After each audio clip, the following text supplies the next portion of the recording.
mula simpan emas untuk jangka masa yang pendek, saya tak sarankan untuk simpan emas. Nak tahu kenapa? Pastikan tengok video ini sampai habis. Like dan save juga untuk rujukan pada masa akan datang. Puan, nak simpan emas, kita kena tahu simpanan emas ini hanya sesuai sebagai simpanan jangka masa yang panjang. Oleh itu, sekiranya tuan-puan nak simpan emas pada hari ini tapi nak jual dalam masa yang terdekat, nak jual pada tahun ini, pada bulan ini, malah nak jual tahun depan sekalipun, tak disarankan untuk simpan emas. Sebaiknya tuan-puan simpan saja dalam bentuk duit cash, lagi berbalik berbanding tuan-puan simpan dalam bentuk emas. Sebab kita kena tahu simpanan emas ini ada selisih harga, iaitu perbezaan harga kita beli dengan harga kita jual. Sebagai contoh, nak dapatkan emas 1 dinar seperti ini, harga berlian hari ini sekitar RM2,600, tetapi sekiranya kita jual pada hari yang sama, kita hanya akan dapat sekitar RM2,400 sahaja.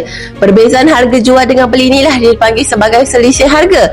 So tuan-puan, sekiranya tuan-puan simpan emas pada hari ini dan nak jual masa terdekat, berkemungkinan akan rugi disebabkan oleh selisih harga tersebut. So cara kita nak dapat keuntungan dengan simpanan emas walaupun ada spread emas? Okey, senang saja tuan-puan. Cara dia tuan-puan, kita kena simpan emas sekurang-kurangnya 2 tahun dan ke atas. Okey, bila kenaikan harga emas mengatasi persentage spread emas tersebut, barulah kita akan dapat keuntungan hasil daripada simpanan emas tersebut. Sebab inilah simpanan emas tak sesuai sebagai simpanan jangka yang masa pendek.